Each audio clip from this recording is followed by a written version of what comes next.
welcome to episode 220 of Cinematary. I'm your host, Zach Dennis, and I am here with... Wait.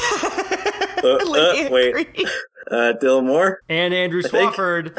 Not actually Zach Dennis. Zach Dennis is currently off doing journalism things because there's a mess of an election happening in Georgia right now. And he's going to join us, hopefully, about halfway through part one of this episode. But we're on a tight time frame because Lydia has to go see a Jia Zheng Ke movie later. And we're going to do this episode partially without Zach. He'll show up later and dethrone me. But for now, I am the de facto dictator of this episode. De facto Dennis. That Zach definitely is a dictator. Yes. We're going to start with maybe not the biggest movie of the week, but definitely the one that's garnered the most discussion in the world of film Twitter. And that is Luca Guadagnino's Suspiria.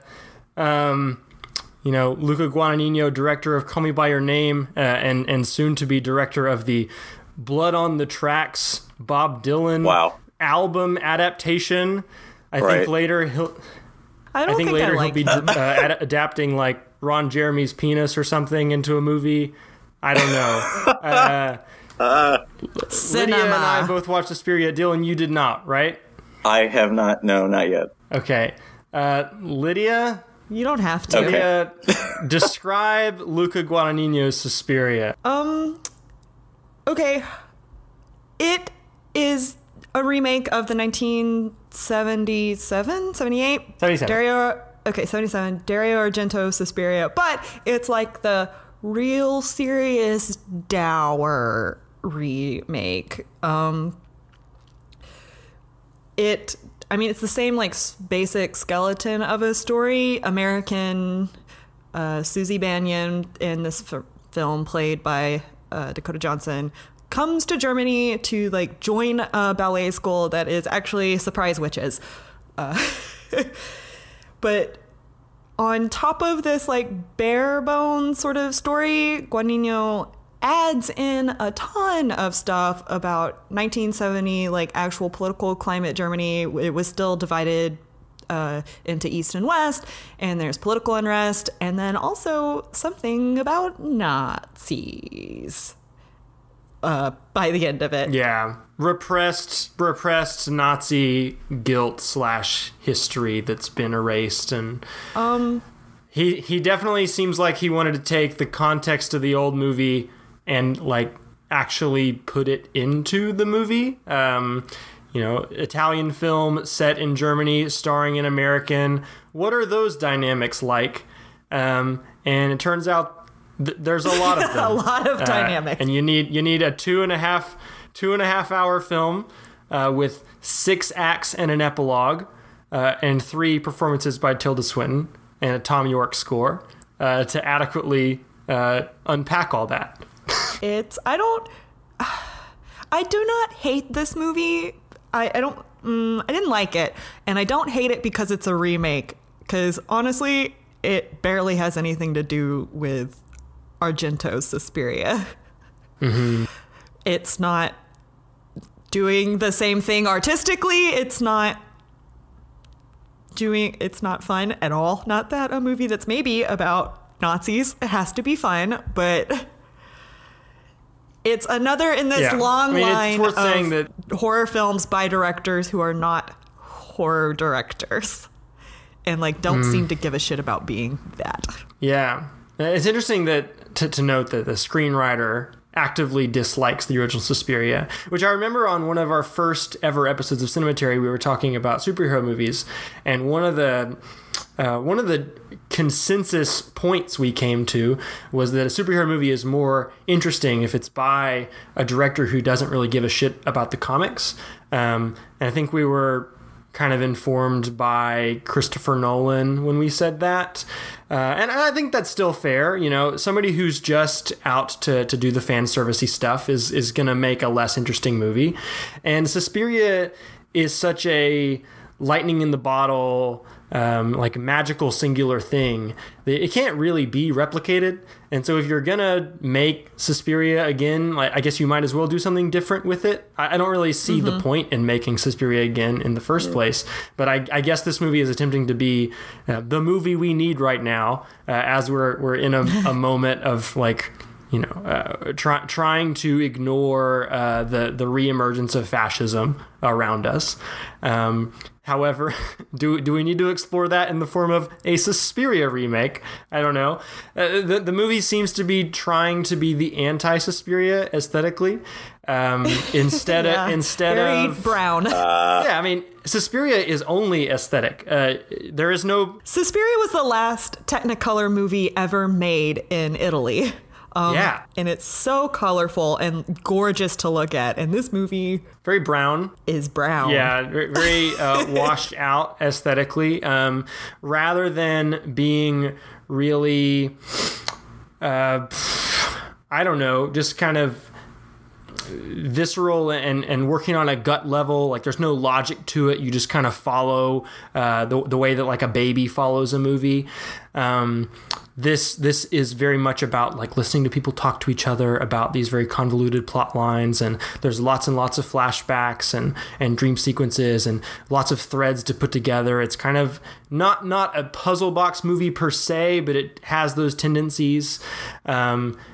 Delving into these really heavy themes. Yes, it's doing a lot of things at once. And I'm not sure that it adds up to anything. It's messy. Like, does it still try to play around and like couch everything in the architecture that they're in? I mean, because Suspiria, like, there's at least a good couple scenes that we can point to the original one that is very deliberately paced by the setting it's in. I mean, I don't want the one in the closet, but they're trying to get out the window and find out.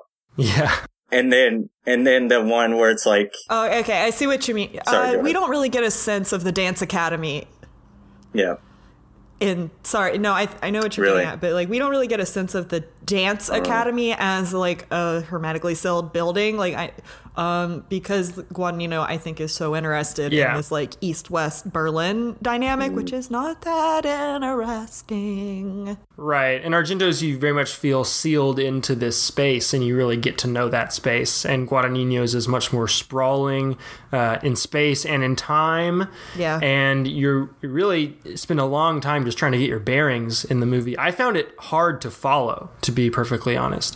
There are many scenes of the witches, because he kind of reveals that there are witches very early on, talking over internal politics, and a lot of that it drops you in the deep end, and Guadagnino expects you to figure out what's going on. Things don't really get spelled out until the end of the movie, and even then I needed some people to talk it through with. Which is funny too, because in the original movie all that seemed to kind of happen in whispers and like away from the main character, right? Yeah. So it's like you catch it in a different direction, but it's put in the point of view of the main character. So it's like, we are also suspicious.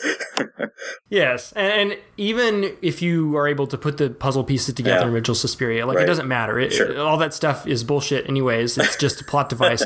And I don't think it's not the right strategy to talk about this movie just like, it doesn't do what the original did, therefore it is bad. Because it is intentionally trying to not do that. Right. It is trying to frustrate your desire to see the original Suspiria.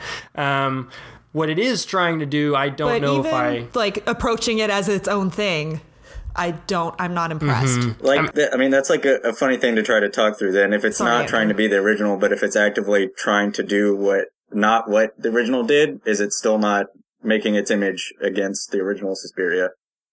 So, okay. Right? So, yikes. I guess what Guadagnino is doing is drawing these parallels from the microcosm of a dance academy that has witches in it, and then this American comes and like doesn't know what's going on. He gives Susie Bannion this background as like having run away from a Mennonite community, not things sure. So she's run away to Berlin to join the dance, like after having escaped this like insular community, just to join a new insular community. Right. And so from that, he's like getting national, right? Like national themes of like guilt for the Holocaust and then history repeating itself. There's thematic stuff there connecting religious fundamentalism and people raised in bubbles out in the country to being very receptive to nationalist fascist rhetoric.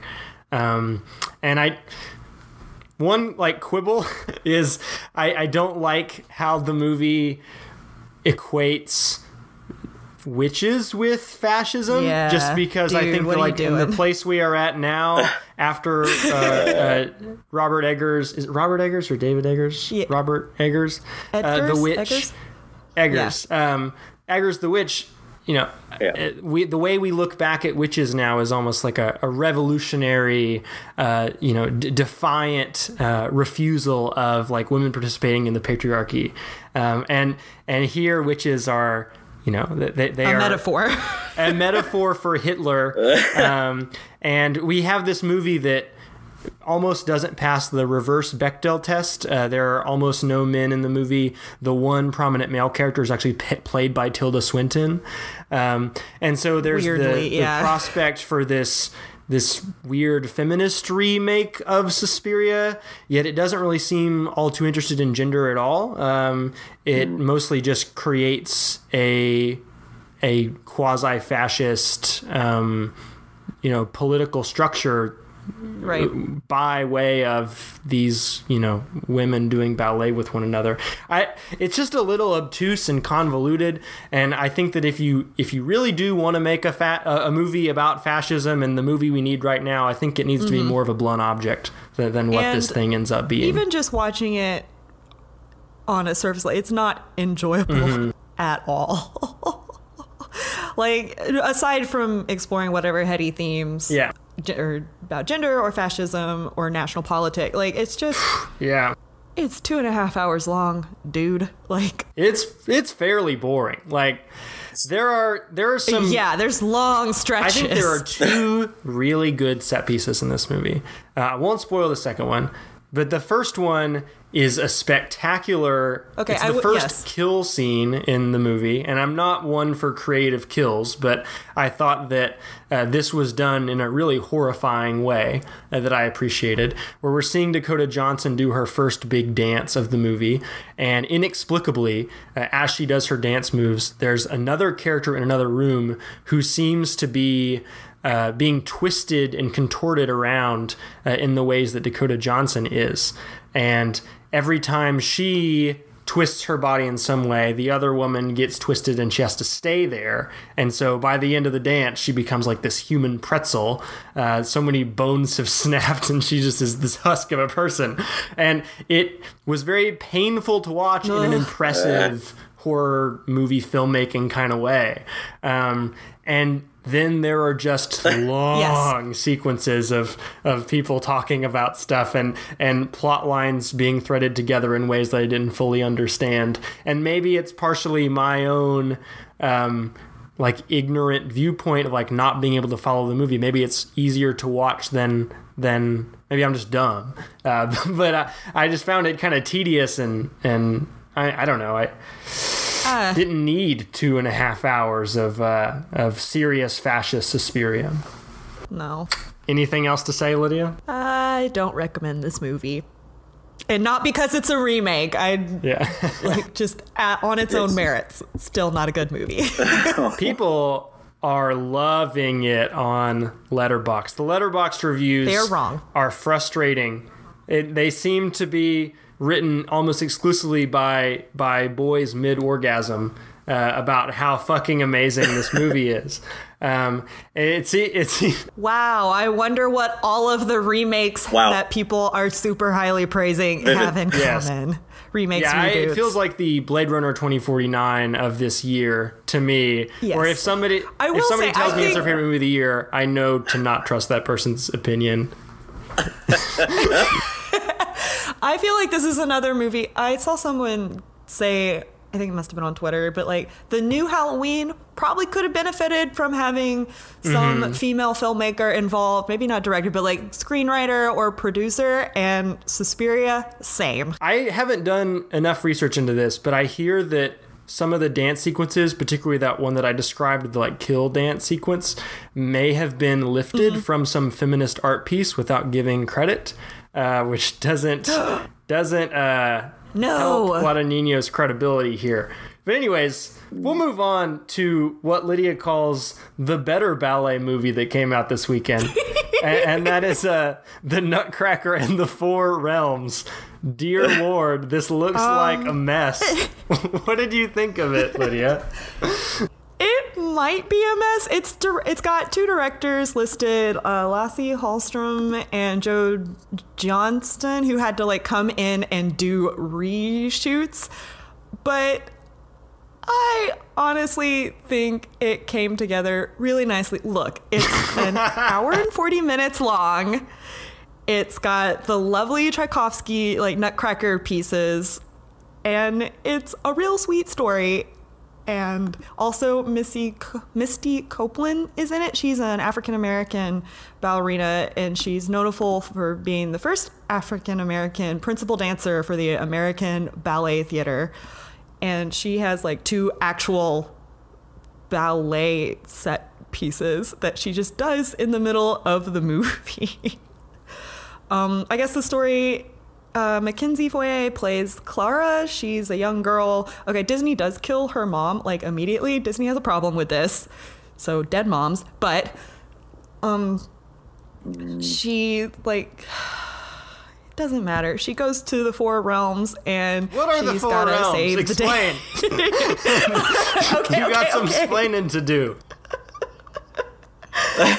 Please. So she wanders like down a hallway and like winds up in Nutcracker World, whatever. It's like some Narnia shit, really. Inexplicably magical world. And she meets the Nutcracker soldier who's like, oh, by the way, you're the princess and you're in charge. You wandered in here and you're actually royalty. And there are three realms, like realm of flowers, realm of snow, realm of the other thing. I don't remember. There are only four of them.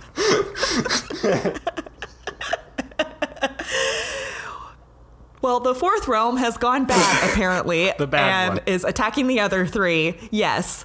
And so they're like, oh, Clara, you have to help us. But she doesn't know if she's got the inner strength to, like, figure it out and do it. So she's got to look inside herself. And okay, I do not like describing this movie. What did you like to people about who it? are clearly not on board. I'm guilty. I'm not on board. You're kind of anti-Disney in general, right? How did this win you over? I think I'm probably You're definitely anti like Disney at live action, the live action mode they're in right now. I think I'm impressed, because this is not a remake. I mean, they're adapting an existing property, but I haven't seen the Nutcracker done, like, a cinematic treatment, I don't think. So it's not like they are taking something beloved from their own canon and just ruining it with, like, some Johnny Depp. Alice in Wonderland. I think I've seen the Nutcracker ballet, though, you know, ballet is a language all its own that I don't necessarily speak. I don't remember there being four realms. Is this actually an adaptation of that story? No, they're expanding the role because the ballet is just like a little girl falls asleep and has some really wonderful dreams about, like, the waltz of the flowers and then the waltz of the snowflakes. And then she wakes up at the end of it. It didn't really matter. So they are, like, taking fantastic... And there are rats involved. Somehow, the mouse prince. So they are taking, like, creative license and just expanding it fantastically. Keira Knightley plays the Sugar Plum Fairy, and she's actually really funny. I don't know. She's doing some weird stuff with her voice and has cotton candy for hair. And I'm like, I kind of like this a lot. And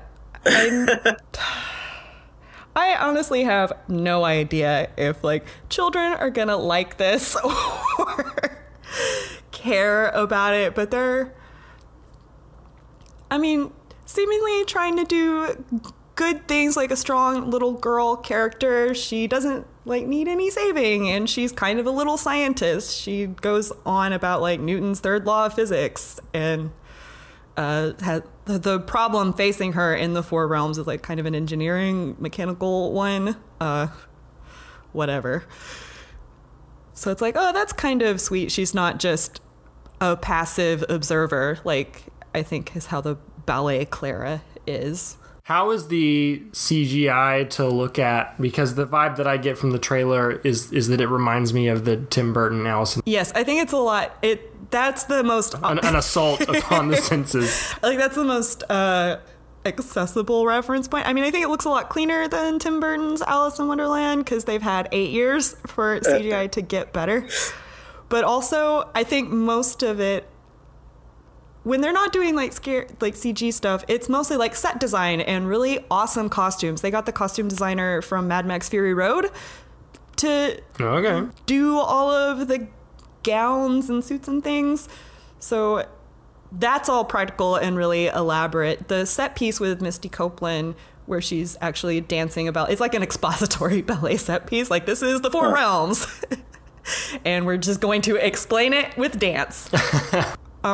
That's all practical, right? So like she's actually in a set with like moving pieces and doing, I don't know ballet words, but I mean, it's an actual like showcase dance, which is really cool. I don't know how kids are going to respond to this because like this is weird in the middle of the movie, probably.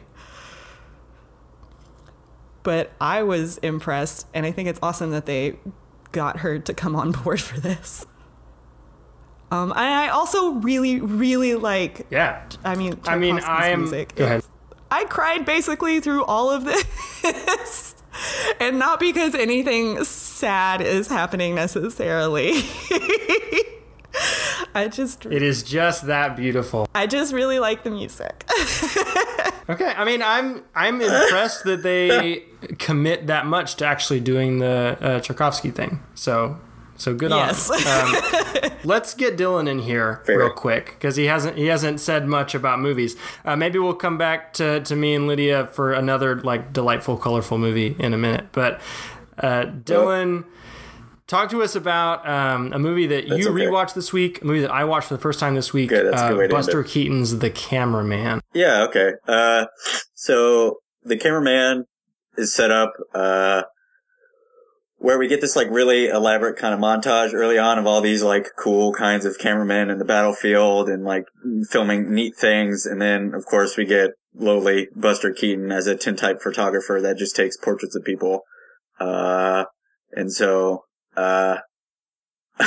from there he ends up, just being ambushed by a parade that apparently just is dropped upon him while he's trying to take this person's picture.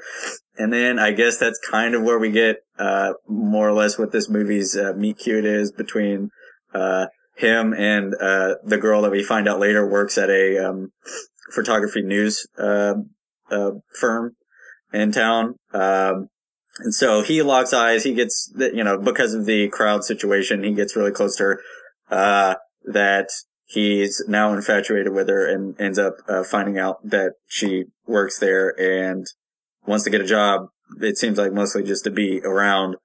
And so it's kind of mostly just following him as he attempts to A, get a good camera, and B, try to, go on a date with her, win her heart, and actually maybe get a job as a photographer there. That is kind of the through line of that movie. But, Andrew, what did you think about it? How'd you end up watching it? I mean, it's just really funny. It's Buster Keaton doing gags, many of which involve a dancing monkey. It's true. It does. And you saw it with an audience. I did. I saw it at the Tennessee Theater with an audience and a live organ score, which was really great. Sounds like the way to do it. Yeah. How did the audience respond to it? They all liked it a lot. And I mean, it's a silent movie, which, whenever I go to a live performance, or not a live performance, a screening of a silent movie with just, random people in the audience, I never quite know how they're going to respond. But it was very positive. I think Buster Keaton is just super accessible to whoever. There are just a lot of stray things that I enjoyed about this movie that I'll throw out. I really enjoy Buster Keaton running. Period. Buster Keaton runs better than Tom Cruise. I'll say he really that. Does. Oh wait, there's a scene. My God. There's a scene where please. he mimes being a pitcher and then a batter in a baseball game, but he's the only person on the field, and he runs a home run and slides into home base, and it's just delightful to watch. He's looking for things to film, and guess what? He's just now a batter, Yankee. I also really like when he goes out and takes a bunch of test footage and brings it back to oh my God, yes. What would you call what is the place that he works for? Is it I guess they make newsreel footage for theaters, right? It's like MGM news firm. Yeah. Right. And he shows them his footage, and he's accidentally avant-garde double exposed all of it, and certain things are upside down, and there are battleships going through the middle of Main Street, and it really does look like an avant-garde film, and there's these great reaction shots of everyone laughing at his film, and Buster Keaton just given the mopiest face, and I was thinking this is when your friends don't understand avant-garde cinema. This had to come out after A Man with a Movie Camera for sure, right? That's 1-to-1 right there. And it's just pretty hysterical from start to finish. I don't have a whole lot of profound things to say about it. Buster Keaton is just good at constructing gags and executing them. There's two bits especially. One, going back to the fact that he is just good at running. That there's a bit. There's two of them. One leads into the other where he's waiting for her phone call. She says, I'll call you about a date on Sunday. And he's any suggestion that someone goes downstairs and picks up the phone, that it might be her call to him, that he's just booking his ass down those stairs. And it's this one enormously tall set. Yes. And the camera pans down through multiple flights of stairs as he's running down, and the gag is always that he either goes too far up the stairs or too far down the stairs. He almost walks off the top of the building because he's so intently running up the stairs. He's disappointed when the first time that it's not her, and he's going back up, and he's just so absent-minded. He's just right at the very top of it, and the top of the building looks like another part of the staircase. And he's just walking up as if, and God, he almost falls off. It's terrifying. And then, of course, the running gag it leads into is she finally calls him, and while she's still on the phone with him, he runs over to her place and taps her on the shoulder while she's still on the phone. And you just see him run all the way across town, and it's just funny. Just Buster Keaton running is funny. Keaton, you were too something, bud. Oh my God. Oh, Jesus. He just keeps that stone face going, I'm walking with purpose, but I'm running comically with purpose. And so from there you get the this cop character that is also a weird through line to the movie, where he's probably the only person in the movie that just sees Buster's desperation in all these scenarios. He's this outside observer that's I cannot believe what this dude is up to. He's to be next to her on a bus on the way to what we find out is a swimming pool, is he sits on top of the wheel line on the bus, on the double-decker bus. Yes. And he falls on his ass real hard after a bump, and this cop is what is this dude doing? And he just runs back after the bus to get back on it. And it's, oh my God. I think maybe one of the big takeaways for me here is that Buster Keaton in other films is really good at constructing these elaborate gags that have to do with sets and death-defying stunts and things like that. And in this movie, it's way more small scale physical stuff, just him walking up and down stairs or him running around a baseball diamond.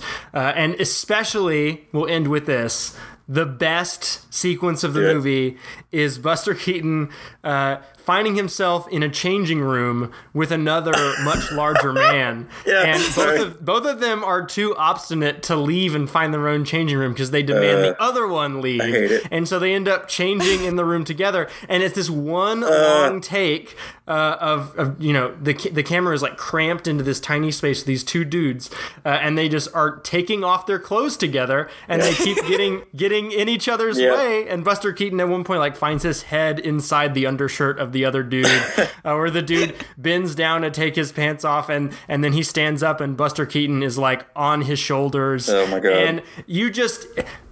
Like, this is a gag that requires so little in terms of mechanics. It's just two people in a small space doing something as simple as changing.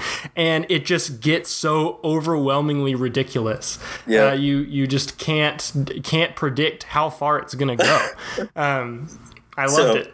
Yeah. So good. Same. So, one last thing and talk about construction is, like, maybe more so than some of other silent comedians that, like, Keaton as a persona, it seems like a lot of times he plays the underdog in the direction that he's just surrounded by people.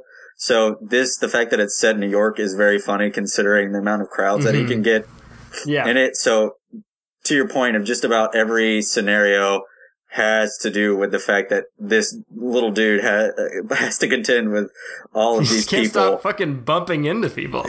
Bumping into doors and windows and stuff. Cannot not do it. Ever have one of those days where you just can't stop bumping into stuff? Watch The Cameraman. Relatable content right here. We didn't even talk about the monkey, so there. We didn't even talk much about the monkey. The monkey comes in halfway through and steals the show, but you'll just have to watch it for yourself and see just how much that monkey steals that show. The Lazarus monkey is in effect. It's true. Okay. Lydia, we're still waiting on Zach for him to come in and give his final quick movie review. Let's talk about, I think, the best movie any of us saw this week. Oh my god. And that is Peyton Reed's Down with Love. It's tell the people what Down with Love is about. Okay, Down with Love, it came out in 2003. It's kind of a spoof off of like the Rock Hudson, Doris Day sex comedies from, I guess, like end of 1960s and the 70s. It's very pastel. The opening line is like, this movie takes place in present day, 1962. 1962. So like, immediately announces the mode that it's in. The two main characters are Renee Zellweger plays Bridget Novak. No, something Novak, not Kim Novak, because that's a gag they make halfway through the movie. That's a gag. But she has written this book called Down with Love about how women don't need to be in love. They can just have a la carte sex, just like men. And it's going to revolutionize. Love and marriage is a distraction from women, seeking power in the workplace is her angle. Yes. And then Ian McGregor plays, greatest name, Catcher Block. Works for a men's magazine, kind of like, I don't know, Esquire, GQ, or whatever. And he is a real player. He like dates a different flight attendant every night, or sometimes more than one a day, and he's real upset about this book because it comes out and all the women in the world read it, and then they stop putting up with shit from players and become players themselves. And he is women in like Maoist China and Soviet Russia, so we see exchanging the book surreptitiously, like smuggling it to each other in loaves of bread. But because he's so upset that she's ruined his game, he devises a plan to trick her into falling in love with him so that he can write like a really nasty expose and be like, about how she really does love, and she's just been pretending the whole time. She's not a Down with Love girl. This movie commits really hard to its PG-13 rating. It's amazing. Every scene is incredibly sexual, but they never cross the line into being explicit about it. It's like one long innuendo. Yes, I admired just the elaborateness of the puns and the innuendos that make up the script of this movie. It is an incredibly tightly scripted movie. No improv to be found here. Everything is written with the wit and the brevity of like an Oscar Wilde play, and in many ways the plot resembles like a mixture of The Importance of Being Earnest by Wilde and Much Ado About Nothing by Shakespeare. Like these pairs of lovers that just like keep trying to one up each other and trick each other into various situations, and it just builds and builds and builds and builds. It's hysterical. I was very sick and in a bad mood when I watched it, and my throat hurt every time I laughed, but I could not stop laughing. Just a great comedy. I think what makes it so great is like the sex comedies from the 60s were like actually pretty sexist and like maybe horrible messages overall about how men and women relate or fail to relate to each other. And this movie just takes that and is like this total great fantasy world where they actually are on equal footing. And it runs with it, and I'm so pleased with like where it ultimately ends up going. It's also just such a constant color pop. Oh my God. Of a movie. Aesthetically, it is amazing to look at. It looks like a Jacques Demy film or something. The scene where she walks into her, I don't know, is it a hotel or it's a her suite apartment that she gets? that her like literary agent has procured for her. It looked, I mean, yes, the ceilings are just so high and everything is like a brilliant, like hot pink color. And you can see the ocean outside of her window. Just all these sets are done to the most, to like their utmost level of ridiculousness, including his like bachelor pad. Space age bachelor pad with all these switches that make like couches turn into and beds like mood and bars lighting. come out of the walls and stuff like that. It's just so excessive, this movie, but I love it. Is it streaming anywhere? I don't know. Zach is with us, by the way. Welcome, Zach. Is it streaming anywhere, Lydia? How did you watch it? Miranda, my coworker, literally forced the DVD into my hands, and I'm so Hey, can I ask you a glad question she about did. the DVD? Yeah. Is your DVD full screen or widescreen? I think it was widescreen because this like came out in 2000, like a weird time, like when people were switching to like actually having widescreen televisions and they didn't know what to do. And I think you have to watch it at like widescreen because then you like actually get to see the full extent of the sets. This makes me mad because I watched it on DVD as well. I don't know if there's a way to watch it other than that. And I had to watch it on a full screen DVD, not knowing it was full screen until I put it in. Oh no. And not only does that mess with the sets, but also this movie does interesting things with the aspect ratio. The aspect ratio keeps changing. And there are some like Brian De Palma-esque split screens that end up doing some like screamed. ridiculous visual gags with it was people like kind of crossing level over from one end. Trouble in Paradise. Like, oh my God, I was blushing. So I'm gonna find a way to get it on widescreen and I'm gonna watch it again. It's just that good. Pure joy. Oh my. Well, I guess if you're looking to see Down with Love, find Lydia's coworker and she will shove the DVD in your hand. That's the way to get smuggle it in bread. Zach, I know you're just joining us, but do you want to quickly talk about mid-90s? Yeah, let me talk about mid-90s real quickly. This is the latest, or I guess it's the first. I was going to say latest. The first film from director and writer Jonah Hill, which is a weird phrase, you know. It doesn't. The new auteur. Wow. Sure. Yeah. Mid-90s takes place in the mid-90s. Specifically, it follows this 13-year-old named Stevie who is living in Los Angeles. It's the summer. He's trying to find something to do. His brother, played by Lucas Hedges, and yes, this is an A24 movie, so Lucas Hedges is contractually obligated to show up in it. His brother, Lucas Hedges, just spends his time kind of beating him up, and so he decides to get out of the house and finds a new group of friends that are all skaters. They work at the Motor Avenue skate shop in LA. The meeting of Stevie and these guys feels very akin to something like Dazed and Confused. They're just kind of sitting around shooting the shit, skateboarding whenever they feel like it. The shop's not run very properly. They're just half selling stuff, half taking stuff. It's a very Bush era movie, or Clinton era movie, I should say. It's just very like laissez-faire, like we're all just having a good time.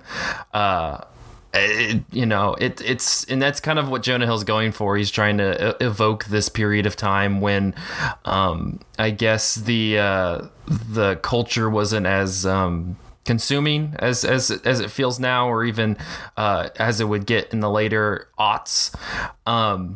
But Catherine Waterston plays the Stevie character's mother, which kind of feels like another movie that Catherine Waterston is in, and she's underutilized because I think she's a very talented actress, and she's not really given too much to do here other than the very typical, I'm a mom who has kids and I don't make much money and I'm not at home all the time, and that's my character trait. And that seems to be the thing with a lot of these characters in mid-90s. Like I said, Jonah Hill wrote the script as well. A lot of these characters are just not very fully formed, fully written characters. Stevie is he's trying to evoke this almost famous main character type vibe, where it's just this impressionable young kid jumping into this wide world coming of age thing. And I think I offended Nathan on Letterboxd because there's a cameo where Harmony Korine shows up as this guy who has slept with Stevie's mom, who like zips up his pants and leaves the room. And I was like, Harmony Korine showing up in this movie feels like Hitchcock doing a cameo in a Brian De Palma movie. And I didn't want to make that as a slight to Brian De Palma, because it's more Brian De Palma does homage to Hitchcock, and everybody's aware of it, but at the same time he wouldn't like bring Hitchcock into a movie to make it that obvious.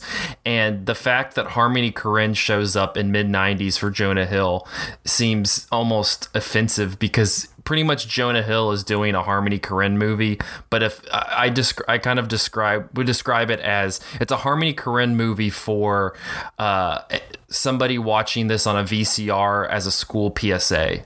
So it's not, it doesn't have the cutting edge or vulgarity or grotesqueness of a Harmony Korine movie. It's kind of the PG version of that. Do you know if Jonah Hill has name dropped Harmony Korine at all, talking about this movie? I'm not sure. I haven't read too many interviews or listened to anything. I'd like to, because I don't see it's impossible for him not to be evoking like Kids and Gummo and movies like that, a couple that we've talked about. Honestly, Jonah Hill's press junket for this has made me kind of excited for the movie. He seems really passionate about the story and seems to come from a very personal place, but you were not sold, right? What about it didn't work? I don't know what this movie is kind of trying to tell us. It starts out as a very kind of hangout, loose coming of age story where this kid has found this group of friends. They're relatively older than him, and he's kind of just trying to find it's a movie about somebody trying to find their people. And then it just kind of shifts into this almost cautionary tale that seems out of place and weird, and really took away the spirit that the movie kind of instilled. There are funny moments. The characters are entertaining at times, but like I said, there's just a lot of these kind of questionable decision making decisions made by Hill in this movie. Not to get too into spoiler territory, but there's a scene kind of midway through the movie where the group goes to this party, and again, Stevie is 13. The rest of them are older high school aged kids. They're like 16, 17. And there's girls at the party, and one of the girls comes up to Stevie and is talking with him, and he's trying to come off as cool and is bragging about all of his sexual exploits and how he's messed around with a girl one time, but it was in I think he said like Florida, and it was during the summer, so it was a very bland yeah, I totally had sex with a girl story. And then they go into another room and allegedly, as the movie implies, take part in kind of base level sexual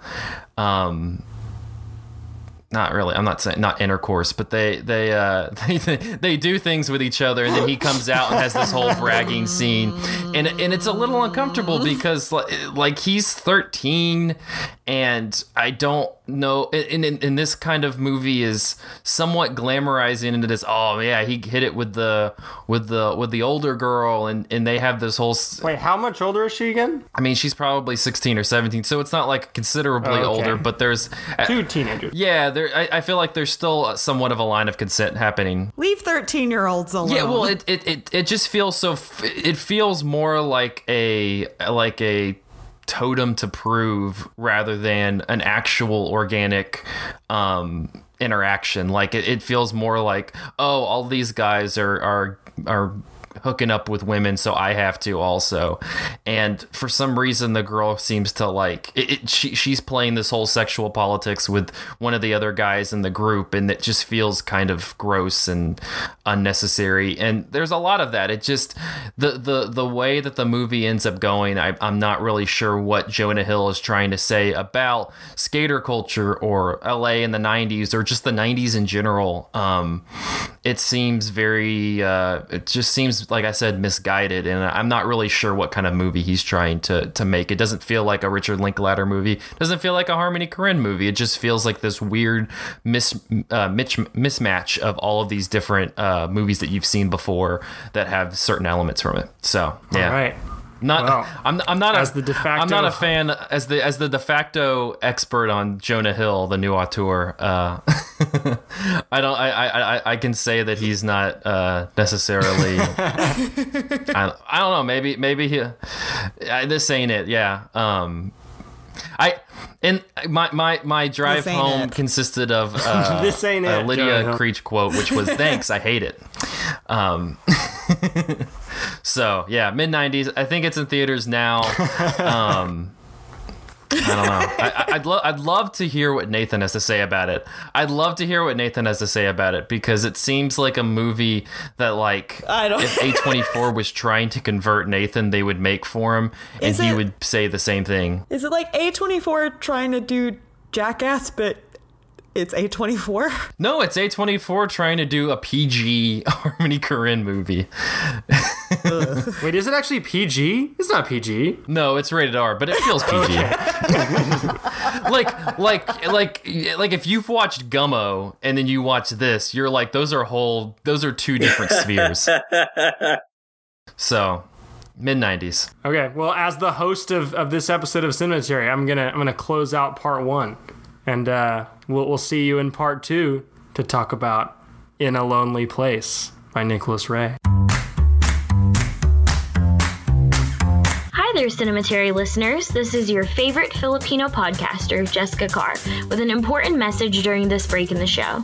Cinematary would like you to know that we surprisingly do not want your money, and we don't want to place ads in the show at this time. That's not why we do this. We do it because we enjoy each other's company, and we want to bring you our pure, unadulterated opinions on the world of cinema. However, there are a few things you can do to help out the show that we would greatly appreciate. Firstly, leave us a review on iTunes, preferably a positive one, because apparently this will help increase our podcast exposure. Secondly, send us a tweet at Cinematary, or better yet, send us an email at cinematary@yahoo.com so we can hear from you guys for a change. Maybe you can tell us where the money from Fargo is stashed, or maybe you don't think In the Mood for Love is the sexiest movie you've ever seen. Regardless, let us know your thoughts and we will read them out and respond to them on future episodes. Finally, please share the show with friends and members of your family who you think really enjoy listening to us and participating in our film discussions. We also have some cool merchandise that you can check out on the site. So to recap, review, send us your thoughts through Twitter and email, and share with your friends and family. We would truly appreciate it. Thank you for listening, and now back to the show.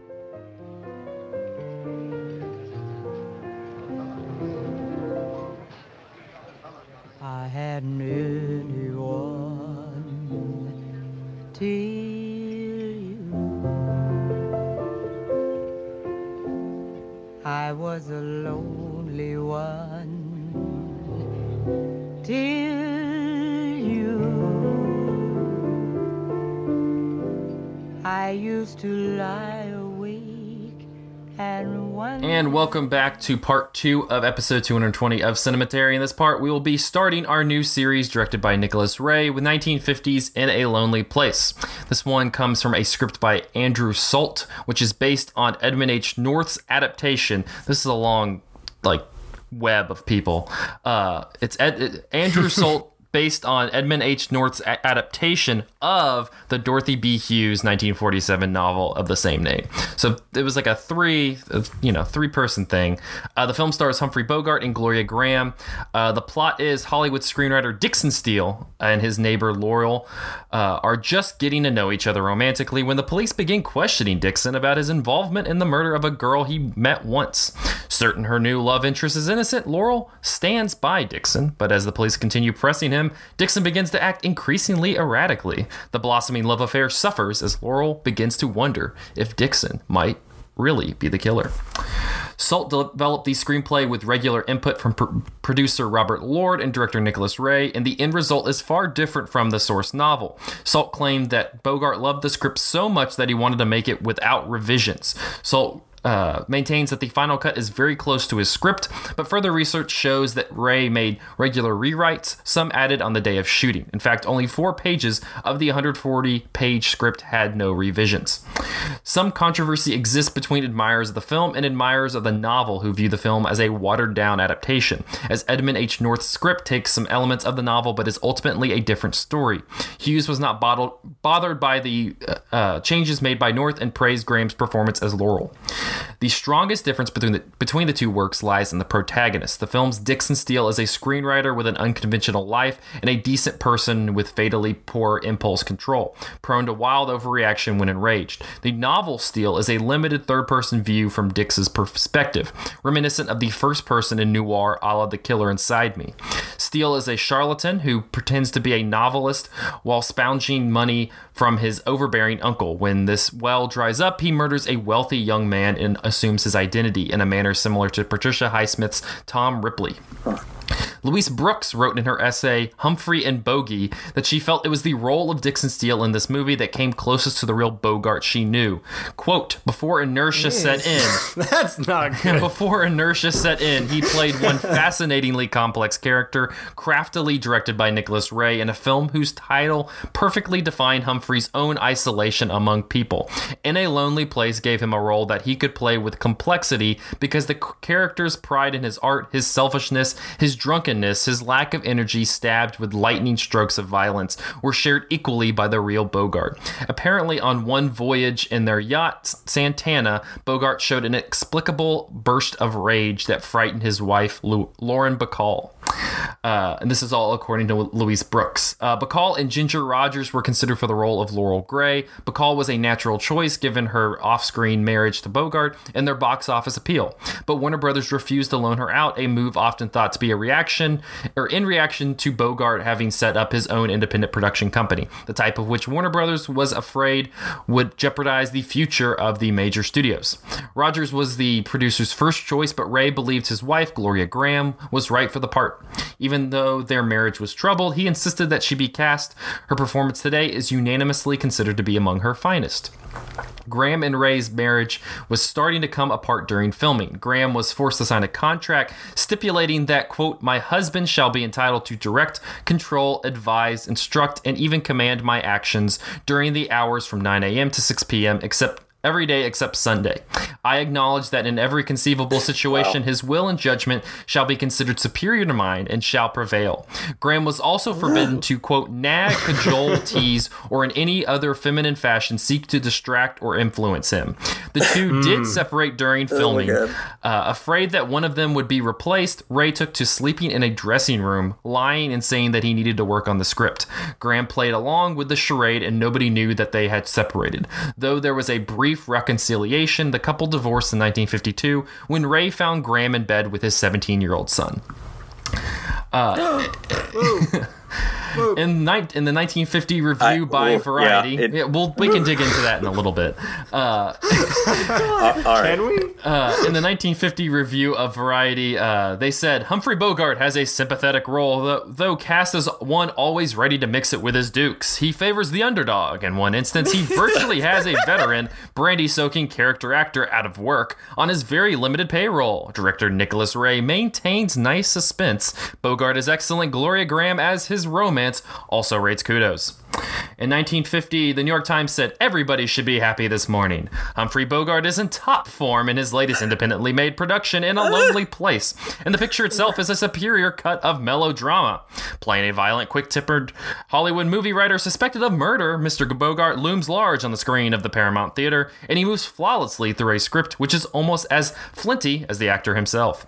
Andrew Solt, who fashioned the screenplay from a story by Dorothy B. Hughes and an adaptation by Edmund H. North, has had the good sense to resolve the story logically. Thus, Dixon Steele remains as much of an enigma, an explosive, contradictory force at loose ends when the film ends as when it starts."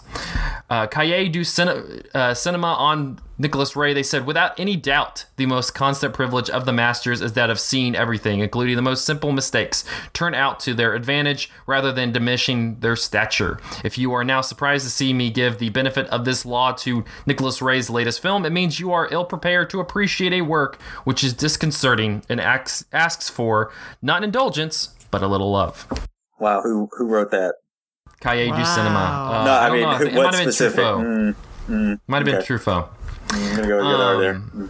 So, on that point, before we dig into the marriage portion of this, let's talk a little bit about the movie. And I guess let's start with Humphrey Bogart, because I feel like Humphrey Bogart, up to this point, kind of had a screen persona. Most people kind of knew what they were getting. They've seen The Big Sleep, they've seen Casablanca, they've seen Key Largo, they've seen I think Sierra Madre had come out before this. I can't remember. Maybe 2 years before. I'm gonna do a quick Google. It's 2 years before. So Humphrey Bogart, but most people knew him on the screen, and he had that Humphrey Bogart persona, and this is widely kind of considered the break from that. So what did you all make of his performance? Lydia, I'm gonna start with you. Gary, hearing that little, I guess, real life context from Louise Brooks kind of makes a whole lot of sense, but I'm not surprised that a lot of reviews from like 1950 thought he was very sympathetic, but to me, he's like, I'm not saying this is in a bad way, but he was horrifying. Like, the way he played, like, slightly unhinged, like maybe manic depressive or something, just like I'm really impressed with the characterization. I don't think he's actually a sympathetic character, but he really commits, and it's really scary. The scene where he's getting his cop friend to pretend to reenact the murder that he's accused of, just like Ray or his cinematographer like throws some light on his eyes while he's just egging them on, and it's like, it's a really committed performance. It's scary. I'm surprised that like he chose to go there, because I mean, back then it was really important to like have your very consistent star persona, and this was like way too I guess real. Yeah, I mean, in that shot you get like just the scar on his mouth, like the fall off where the shadow hits. You get those like 2 scars and right on his lip, and it just like his eyes are the gleam in literally his eye. glittering. Like he's getting off on this, and it's a lot. Which is funny too. No, I Yeah. mean funny in an awful, terrifying way, where it kind of like turns like a theme of the movie in a certain direction, where as he's describing it, a lot of the time we get his weaving of the fantasy from a shot on him, but when it comes back to the cop and his wife, you see that the cop is getting into the fantasy and is almost like actually choking his wife, and that she has to struggle. There's like a way where it ends up indicting further out characters, this kind of relationship to the people around him, specifically the women, you know. Like, people are letting him get away with really bad behavior because he's an artist and a genius and, like, this great screenwriter. And it's like, you really can't, like, don't encourage these men. One thing that I did really like about the movie and the characterization that Humphrey Bogart is doing is just how far it does lean into the horrific element of his character by the end. Because even at the beginning, I found him really grating. I don't know. I haven't seen a lot of Humphrey Bogart movies outside of Casablanca, so I'm not sure how much this gels or doesn't gel with his general persona. But he has this disaffected, cynical attitude that is kind of on the same spectrum, I feel like, with Clint Eastwood's Dirty Harry, or even like Bill Murray in Ghostbusters or something, where he's just like convinced that he is the smartest and most important person in the room, and everybody else is just a moron. And I just find that so irritating, and it just has this like macho arrogance to it. I mean, it makes sense that the character's name is Dick Steele. It's the fact that it opens his introduction with that woman calling him Dick Steele is just, I mean, it's Dixon Steele, but oh my god. Okay, sorry, go ahead. So the fact that by the end he is confirmed to not be a murderer, but we still view him as just as bad as if he were, is, I think, a real triumph of characterization for somebody who is such a beloved screen icon, right? I mean, I guess that is taking his kind of disaffected, very macho, cool, better than everyone attitude, because I think that is kind of his persona. Like, he's just so much cooler and smarter as like Philip Marlowe or whatever. But like, but it takes the extra step of like, no, this guy's actually really toxic and dangerous. So, I mean, to your point then, the way they reset the context for this kind of persona is it just completely changes the stakes. Like in Casablanca and To Have and Have Not, there's like these grand political stakes that kind of jerk his character around to end up like humbling himself or whatever for the greater good. We don't amount to more than a hill of beans or whatever. Three people's problems. But there's also like, will he get the girl in Casablanca? And here he already has the girl, and the question is, will the girl be able to put up with his bullshit? Will she get away safely? Yeah. So, I mean, to Zach bringing up Treasure Sierra Madre, you get a taste of that right before, because that is like, he really gets like feral and out there and paranoid in that movie. But here is like, you don't get that wilderness setting. You just like, no, this is just him. This is just this person, this kind of person in a town, like just really taking shit poorly and just, being a terrible person. So. And Dylan, I'm really glad that you came on this episode when we're starting our Nicholas Ray series, because you and I were texting about Nicholas Ray earlier in the week. And I was saying, like, I've seen a couple Nicholas Ray movies. I've seen Rebel Without a Cause. I've seen Johnny Guitar. But I don't really know what to expect going into the series, because I don't feel like I know what a Nicholas Ray movie is, like what he's going for as a director, if he's going for anything. And you had a good take about what he's doing specifically with machismo. I don't know if you want to talk much about that or this early on, but sure. I mean, throughout the rest of this, I'm sure it's going to keep coming back up, particularly in a extravagant, uncomfortable way and bigger than life. But it seems like a thematic concern that keeps coming up with Ray's characters is not only like a certain vein of alcoholism, which then gets attached to just like deep masculine insecurity about where they're at for many reasons, and how it kind of like in this case leads them into this paranoid and depressive manic state, and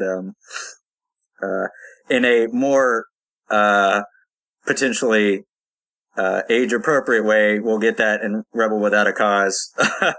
But when that kind of like egomaniacal adolescent space gets taken out to other characters of his, it's not a good look. And I am surprised, considering what Zach mentioned about the behind the scenes with Ray, is that he was actually able to make this movie that ultimately becomes an examination about this kind of character. Because, I mean, and it's hard to ignore, because by the end, the movie shifts the point of view in a significant way for a lot of the scenes being with Laurel and her trying to get away from Dixon.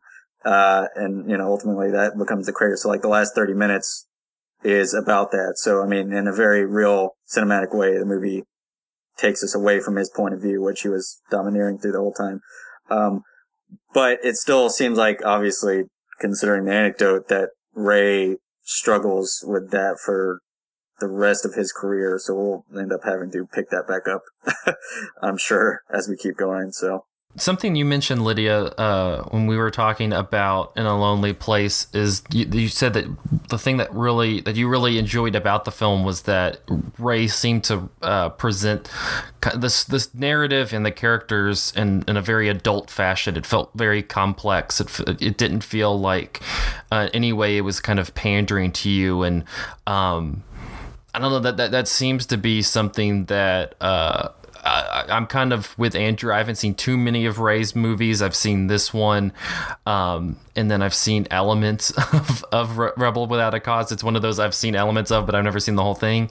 And so but with this, the way that he captures that complexity, it does feel so genuine, and I think that adds to the fear that you were talking about with Bogart's character, because he feels like this real monster. Like, he doesn't feel like a movie monster. It feels like a real, living flesh monster, that whenever he's having that scene we're acting out that scene, the murder scene, or whenever he's in the car and he starts punching the guy whose car he clips, and just scenes like that. The UCLA football player that he pummels. Yeah, just the quick switch to anger and just pure maniacal rage. It speaks to a lot of fear that I feel like, especially today, that we experience with people. I think also I was really impressed with just the characterization of Laurel's character too. I mean, she's not like a poor defenseless woman who's like too dumb to leave her abusive partner. Legitimately speaking, the time women are most in danger from their abusive partner is when they're trying to leave them. Like, if they're gonna be killed, like, that's when they will be. And it's like, that's a realistic element to just like a pulpy kind of noir-ish story that I don't know if I see a lot of that anymore. Like, it could be very easy to just have nothing but pity for her and be like, oh, she's dumb. Why didn't she leave sooner? Why does she stick by him when he's clearly so terrible? But it's like, no, women really do fall in love with like really problematic, terrible men, and like try so hard not to get killed. And it seems like such a different direction from the more prototypical femme fatale character archetype that you would see in a noir. Yeah. I agree. Yeah. So I really liked her character too. Yeah. Dylan? Right. And good that, that they give like the back half of that movie to her point of view. Because if not, that would have like, you could then just make large assumptions about her character if we never got that switch. So I just wanted to, I didn't know where to put this, and I didn't want to start off with it because I feel like it was gonna color our opinions about it, but, I found this book, The Art of American Screen Acting, 1912 to 1960, that they have a part about Humphrey Bogart. It's by Dan Callahan, that I think points to some of the things we talked to and kind of keeps it going about Bogart's performance. The greatest of his performance in A Lonely Place comes from the depth of Bogart's disgust with the world, so that his resort to violence is classically inevitable. In many of his other 1940s movies, that disgust was treated lightly, even comically, until it could be put aside by the call to an older code of honor. Bogart may himself have believed in such honor, but he let it go of it in his best work. The thing that really stings about his performance in A Lonely Place is how Ray frames it in the usual Bogart way and makes you see the world through Bogart's eyes, and then gradually pulls away from him until you see that his reaction to life is not in the scale to the petty indignities of his profession, but pathologically extreme. The reaction of a scorned egomaniac with the emphasis on manic. His Dix is smart and in the right, but his rightness is sick, too much, cruel, gloating, maybe murderous, adolescent. He can't help it, but why can't he? Ray very kindly and indulgently romanticized James Dean's teenager in Rebel Without a Cause, creating an image for him that still has potency, yet he exposes Bogart's image in the most far-reaching and pitiless fashion. The coolness of Bogart is revealed as maybe homicidal or close to sociopathy. When Gloria Graham's Laurel tells a police chief that she finds his face interesting, what she means is teasingly ambiguous and maybe masochistic, and that she likes dangerous men. And that would point to, at least for her, Gloria Graham's kind of persona and character that she plays to a noir that she does later, called Big Heat, that she does with Fritz Lang. And you hear about the behind-the-scenes stuff of that. There's a lot of that masochistic tendency in there. So, but that quote kind of reminds me of like the projects of the 1970s and neo-noirs, like when people like came back to Philip Marlowe, who Humphrey made popular, and then kind of exposed this whole like inner code thing as a lie.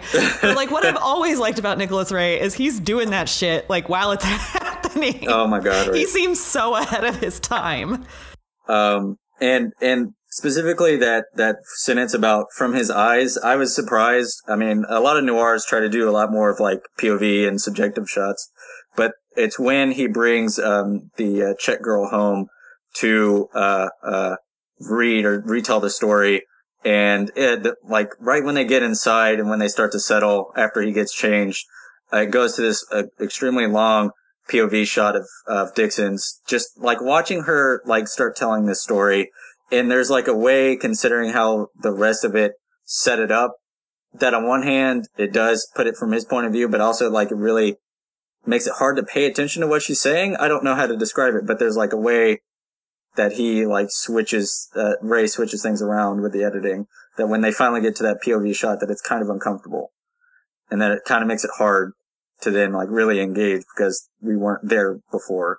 And so, right, that's like the start of the movie, and then after we find about her being killed, and the rest of it keeps going as the further away we get away from that point of view. So, anyway. It kind of going back to that point, Lydia, that you made, that it does feel almost like this deconstruction of the noir, like, but it's in the process of happening. It feels so in conversation with itself, and like it's constantly trying to rewrite and challenge what people kind of perceive of the genre, but also Humphrey Bogart. And I think that's what really struck me the first time that I watched this, was just how evocative in that nature it was, how kind of self-aware it was. And that seems, again, now, you know, doing some more research on it, it seems kind of strange when you just look at the kind of off-screen persona of its star, as well as just the strife that was happening off-screen for Nicholas Ray. Like you've said, it feels like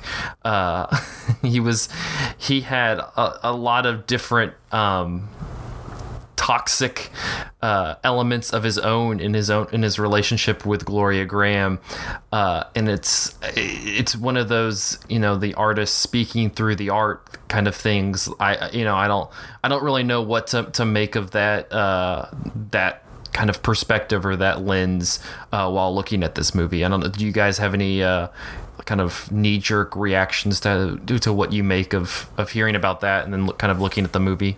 So to the point about the deconstruction, is it interesting considering how much of other side conversations happen when Dixon's not on screen, like that one that we've already kind of alluded to, the dinner he has with the getting them to play along with that reenactment, that after he leaves, the cop and his wife kind of have an argument a little bit about Dixon's personality, talking about him being an artist and having the artistic temperament, and that it kind of gives him a superior mind and that we need more people like him, while the wife, who went to college and was about to bring up probably some very important things about abnormal psychology, the cop was like, no, I didn't go to college, so all that's going to be over my head. Don't give me your college nonsense. Yeah. I mean, the funny thing about that is when Gloria Graham and the wife character are talking about it, she kind of does the same thing to her later. She's like, oh, he's just a troubled genius. Like, I'm sure you don't really want to run away from him. It's like, you distrusted him the first time you interacted. Yeah. So, I mean, don't turn around and gaslight this other woman. Yeah. This lady and her college stuff. You get a lot of dispositional arguments, like in a certain direction, to meaning that that's just who this dude is. That's just his character. And the agent, after he, it seems like on a whim, out of fear, maybe proposes marriage to Laurel, and then kind of runs off to get stuff situated. That the agent shows up after hearing the news, and Laurel is freaking out, saying that no, I'm really not going to actually marry this guy. But the agent's like, I mean, you did, Dixon, that's just who he is. He's dynamite, and so this is, you take it for all it is. And you're like, oh, okay, we know. This guy's bread's being buttered, but it's worrisome to actually hear those arguments from other people, right? I mean, on some level, that you get it, but you're just considering where this movie goes, you're but nah, artistic, but okay. And I mean, the movie's very clear about showing them as being wrong to argue in his favor, though. That's the point. Sorry, Andrew, what? Oh, I was going to say, if I could change the subject slightly. We've talked about it offhand as a noir a couple of times, though we've also mentioned that it's subverting a lot of noir tropes, and it doesn't quite fit the genre. But I'm wondering what you guys thought of the movie stylistically, because one of the big takeaways about noir for people is the way that it uses light and shadow and these really big, elaborate sets and stuff like that. I'm wondering if this struck you visually in the way that, The Third Man would, or any other classic noir that's known for its bold look. I mean, I'm pretty sure that Bogart's in a noir, whether or not you could say that everybody else is. Anytime you see his face, it's certainly cinematographer, like Lydia brought up before, in Ray, certainly makes it feel like he's in one. So, and I mean, and you have their apartment sets kind of situated across from the walkways each other. It's very structurally. They make a big deal about her upstairs apartment. She can see in through his blinds, and then she kind of when she moves in with him, and then when she's running away, she goes back to her upstairs apartment. So that's kind of I don't know how to. Architecturally showing the dynamic of a femme fatale over a dude. Yeah. And then using architecture as this kind of metaphor, that's a little bit noirish. That's there. Oh my. What about you, Zach? What other noirs is this? Does it feel like it connects to him, or? I think it does. I think to kind of add to that point, that when Bogart's on the screen, it definitely feels like a noir. It feels like it's trying to evoke and play with that Marlowe, Maltese Falcon persona, and it's kind of trying to draw you in and familiarize you with him in that way, which makes the push and pull of his character so effective, because you're having him portrayed in this way of a character who you're like, oh, this is somebody that in the past I've rooted for, and then but at the same time you can feel that something's deeply off about him, and I think that Ray uses that more noir lighting to that effect.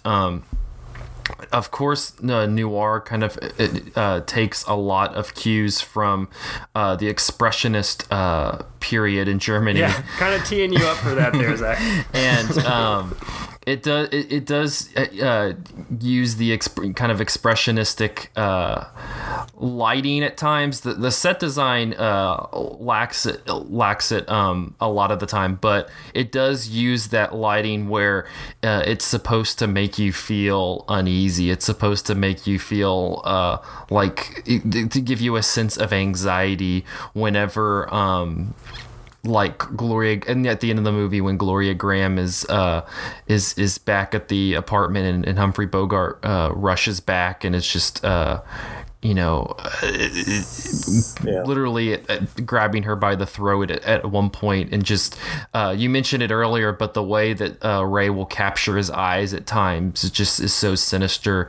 It kind of speaks to a lot of what the expressionist directors would use with kind of the maniacal trickster kind of magician characters. I'm thinking of like how Robert Vine captured Warner Cross as Caligari and stuff like that. He captures the maniacalness and anxiety through the lighting techniques. Yeah, and maybe even like a late period Lang with Dr. Mabuse character, right? Yes. Just like really intense eyes that's plotting constantly. But so also to like another version of deconstructing, I don't know how often, I'm trying to rack my brain now, that a noir kind of like really picks at his internal characters. I mean, outside of something that we've talked about before, Kiss Me Deadly, that the movie's cops call out how they're kind of unnerved by his demeanor and his hearing about the death of the Czech girl, and showing her her photos, that calling, just like worried about, like thinking his lack of emotion is an indictment to him doing it, or his character, and that being like a centerpiece early on in the movie of what the outside world thinks of these kind of characters, even though in other noirs, basically the whole of the universe that they're set in justifies these kind of characters and how they have to behave, into being really cynical and hard for and against one another for X and Y reasons, because of the stakes or because they're under threat of death and these kind of things. But in this situation, it's like, this is kind of quote unquote normal reality going on, or like regular civilized life or whatever. And he's kind of at a place when he gets in those violent outbursts, right? So it's also kind of taken the like noirish atmosphere of paranoia and interrogating that a little bit. Yeah, like, for sure. I mean, both Humphrey Bogart's character and Gloria Graham's character, like, they're both paranoid about different things, but like his paranoia, I mean, she's increasingly paranoid that like he may have actually killed this girl, and then he's paranoid in like a controlling, abusive way. And it just kind of, I don't know, exposes it. Like, I guess a typical noir is like, paranoid is the right way to be because the world is confusing and dark and like out to get you. You actually can't make sense of it. And like this, in this version, it's kind of making a distinction between the paranoia. If you're a woman married to Humphrey Bogart, you're right to be paranoid. Sorry. That's what I'm getting at. Sorry. Agreed. Yes, it sounds like you're agreeing. I am, like, emphatically. I mean, the paranoia, how do I say this? It's making a distinction between the type of paranoia that's, like, validated usually by these noir films, and then like the paranoia that is usually represented by the femme fatale, but like, oh, she's actually experiencing her own, like actually pretty valid. Yeah. There's that painful conversation she has with Martha, I think her name is, the masseuse. And after Laurel like kind of hears, from several times from the cops and just like his history of abusive behavior, hitting people. And I think, they say even like his, ex relationship or whatever, he like very violently abused her, black and blue, situation where, it's mostly slides off until she has a conversation with masseuse where it's like, at one point she asks, like, well, why didn't you tell that other person this? Or why are you bringing this up to me now? And there's just kind of this mutual, you know what you're getting into, so it's on you kind of feeling that kind of comes off that conversation a bit, which is like deeply uncomfortable scenario, right? Like you did hear about these things, and so it's a bit on you. It's like, oh God, okay, well, but yet, so is that like letting it happen? I don't know. That's a strange, or opens up that can of worms for that dynamic. As we're kind of getting close to the end of our runtime here, I want to hear a little bit from Zach if he has much more to say about this movie, because Zach tends to be pretty reserved with his Letterboxd ratings. He gives a lot of 3 stars. He gives a lot of 3.5 stars. And In a Lonely Place is the rare Zach Dennis 5-star movie. And I'm wondering, Zach, is there anything else that we haven't talked about that really hits you personally? I would just like to say, for the record, I gave Stars in My Crown a 4.5 star on first viewing last night. So, oh man, you should talk to that with Nathan I've about already that. discussed Stars in My Crown with Nathan off the program. But anyway, no, I think we've hit a lot of what really. I gave this 4.5 stars on my first viewing because a lot of the things that we're talking about really just shook me. It felt like this just kind of ground shaking movie for the time period and a lot of the stuff that's coming out. I think that the genre of noir, you look at stuff like Double Indemnity and like you mentioned, The Third Man, and I like those movies. There's nothing wrong with them, but there felt like something, what's the term? It felt very ahead of its time. It felt like it plays as well today as it did in 1950. There is this kind of timeless quality to it, not in like a Wizard of Oz, it's timeless type thing, where the more the horror and terror that we've been talking about in Humphrey Bogart's character feels like a movie monster and a real monster that we encounter just on a daily basis. It seems like something like that immediate shock and horror was what really struck me and felt like I said, groundbreaking in how it presented it. And I think that's what kind of spoke to me and really struck me personally. Was it felt like a movie that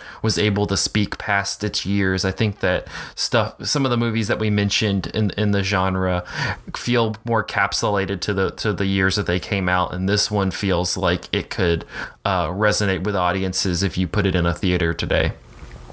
Even though it would not be in a theater today, it would be on Netflix.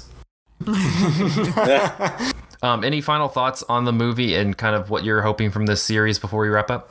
I will say that, reaching back to the long quote that Dylan read for us from that book mid-episode, it mentioned comparing Humphrey Bogart's characterization here to some of the other hot-headed men in Nicholas Ray movies, and it said that they thought Rebel Without a Cause's James Dean character was a little romanticized compared to this, but I'm very interested to re-watch Rebel Without a Cause with movies like this in mind, because I feel like there's probably a little bit more critique there than I saw on first viewing.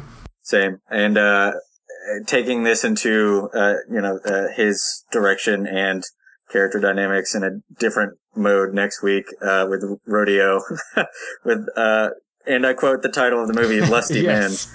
Men." I am very much looking forward to seeing Robert Mitchum as a lusty man. So Who isn't? Though I am kind of sad that we're not doing. Oh gosh, what's the movie that he did with Ida Lupino? Hold on, I'm looking it up right now. This is making for great radio. On Dangerous Ground, which not only stars Ida Lupino, but is also co-directed by Ida Lupino. Yeah, I can only imagine them two on the set trying to direct each other. Yeah. I will be seeking that one out on my own. Yeah. Wow. That one's a strange one for sure. That's all I'll say. It's a tight 70 minutes. So.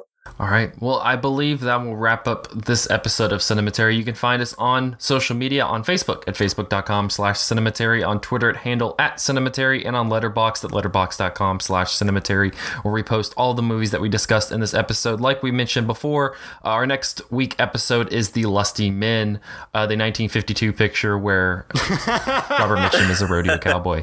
I believe this is on Filmstruck, so as long as Filmstruck is still living, rest in peace, you can watch The Lusty Men, but that will be next week's film.